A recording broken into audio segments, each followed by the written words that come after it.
Well, I'm Susan Saylor, and today I'm interviewing Laura Kinzel about some of her experiences with Pathwork. So, first of all, thanks, Laura, for being willing to let me talk with you about this. Oh, you're welcome. Um, how long have you been involved with Pathwork, and how did you learn about it? I would say I'm not a good historian. I'm going to best guess is 2011 or 12. I started. Wish I had found it much younger, but I'm grateful for when I did.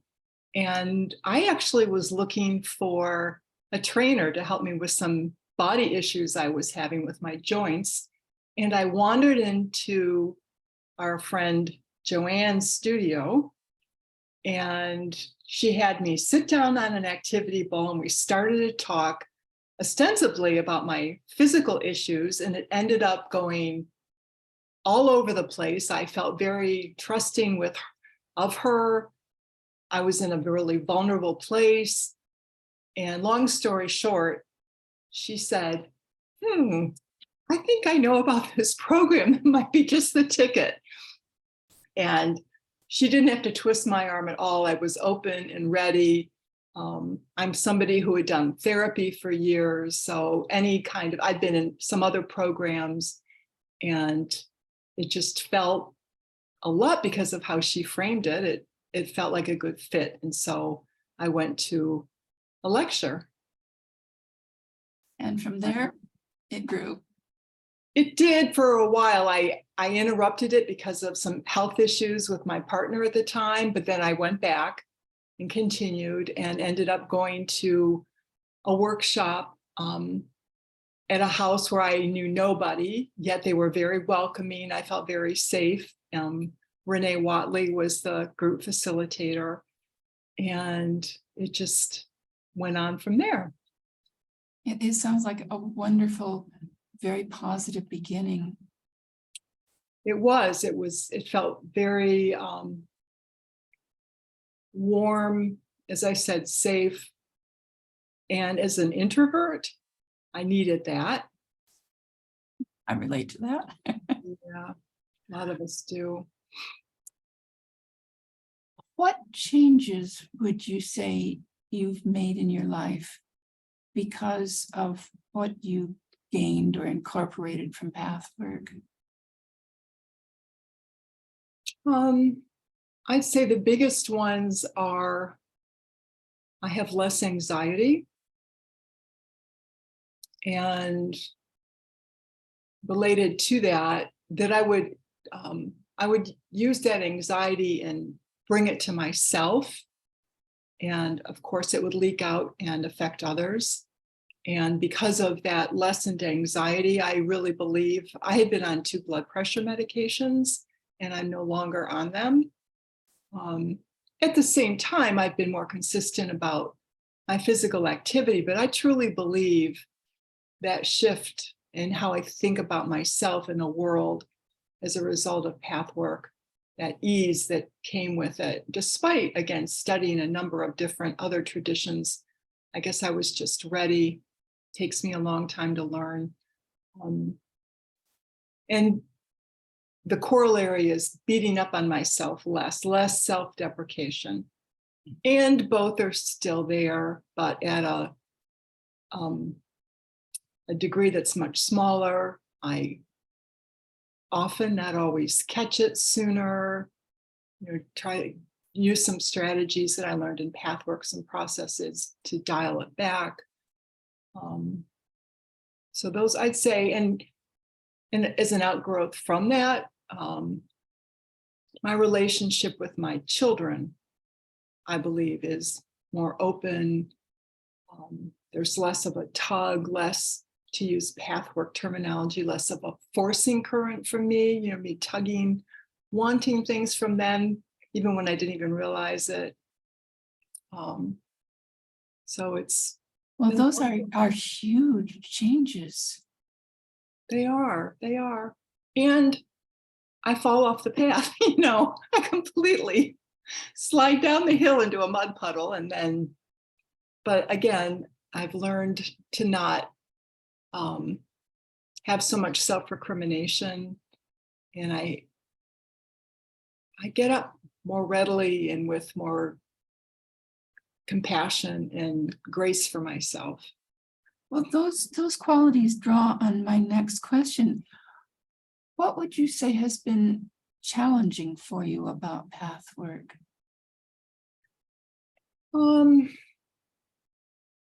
I am, and this is where I struggle with my perfectionism that still is present, but again has lessened its hold on me. There are beautiful, reasonable, wise practices that are recommended in pathwork and in other traditions. For example, a daily review where one sits down and at a minimum thinks about or writes briefly about the prior day or the day that you've just gone through if you're doing it at night. Taking a look at your disharmonies, as it's phrased. There's also, it's recommended to meditate, and I am inconsistent with both. I do both, and I wish I were more consistent. I go in and out of that too. And I try hard not to beat myself up about it. But so I'd say sticking with the practices that are recommended that I know up in my head are beneficial, yet find a lot, I have some ambivalence, resistance, inertia around doing. Well, I certainly understand that. You've mentioned other paths, other modalities. Mm-hmm. How would you say pathwork most differs in its effects on you from other programs or self-help programs you've tried? Well, first, let me clarify. I've not dived deeply into other programs. I've more dipped my toe. I was raised Episcopalian and went to a Lutheran church after I was married. So I was immersed in more of that religious traditional framework for a while. I studied and did some practice of Buddhism and went on meditation retreats and have read several people and have looked at related ideas like Jon Kabat-Zinn's mind-body stress reduction practices, that type of thing. I was in another group in Pittsburgh that had similar philosophies. So I'm not one who, as many of our peers in pathwork have done, have studied, EST or done other things. So it's, and I mentioned earlier, I'm a therapy girl. I've had amazing help, especially over the past, I'd say 20 years from one particular person. And so it's hard for me to tease out what really they all, if I were to draw a Venn diagram, there would be some significant overlap. I think the therapy and path work feel less, there's fewer mandates. At the same time, it's really good at having you look at what we in pathwork call your child consciousness or your lower self, to really own and look at your negativities rather than just focusing on, say, cultivating optimism. And I found that really helpful, acknowledging that, which would be a lot like some 12-step programs, of course. Trying to think what else. There's an aspect of pathwork that, did you ask me how it's different? I'm sorry. Yeah, but there might be similarities that would be interesting.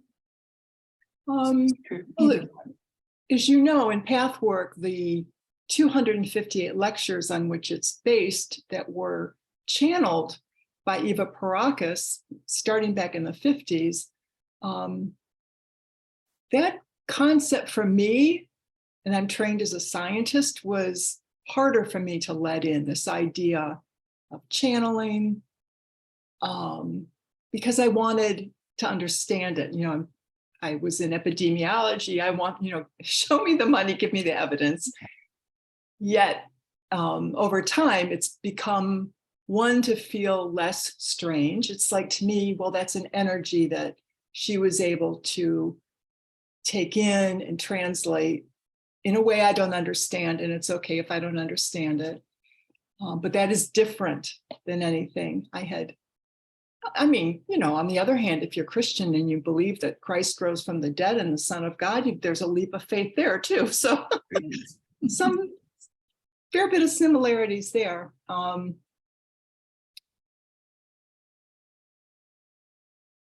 trying to think in terms of differences. Mainly it's the,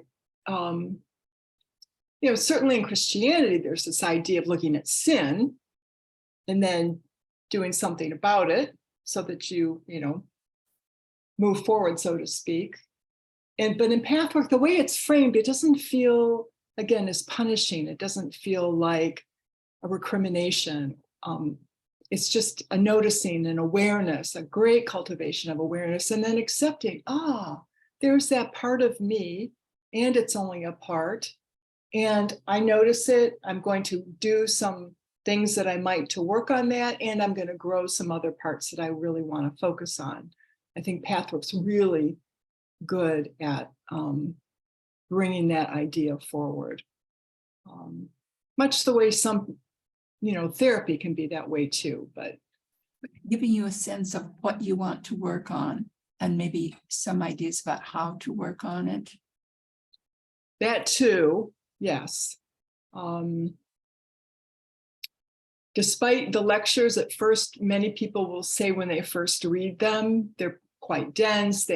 I've heard people say it was like Greek to me, but just like anything new, the more you work with it, to me, the easier you get used to the language, the terminology. There are clues and ideas that, like, wow, that really explains. Like there's a lecture, I think it's number 73, about recreating childhood wounds or hurts. I can't remember the exact title. You will interview people who can quote lecture numbers and titles. I'm not one of them. But I remember reading that lecture. It's like, I'm not alone in this boat. Like, there I am. And one, it taught me that I'm among a group, where sometimes it's easy to feel like you're on an island and such a freak. And I'm not. So it taught me that, taught me to look at things, for example, like vicious circles, an idea that's in other places too, about that constant churning that we can do in our head, and getting stuck in a cycle. So yes, there are a number of concepts that are just so applicable to life, and that also give you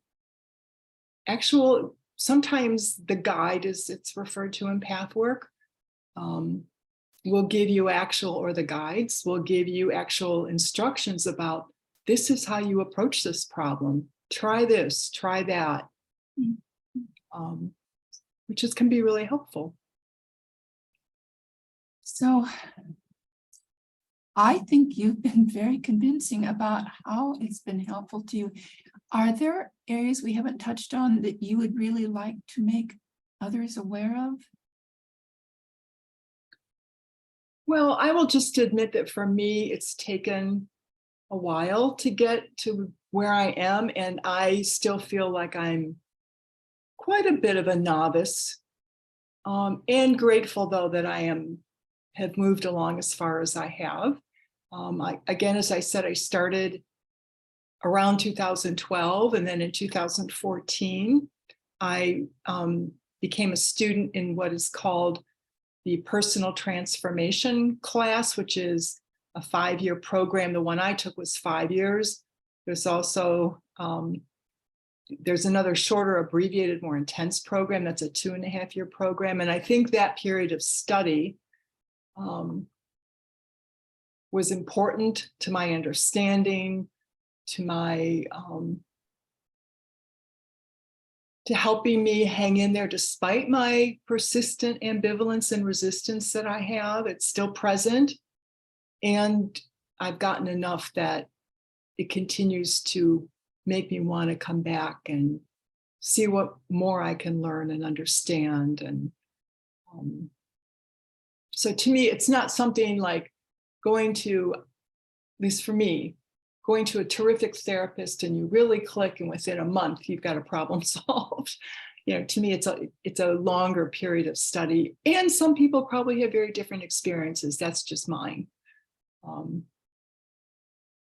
Well, Laura, thank you for being so clear about how Pathwork has helped you make some significant changes in your life. Oh, you're welcome. Your questions were helpful to guide me. I appreciate that. I appreciate you. Okay. Thanks. Take care. You too.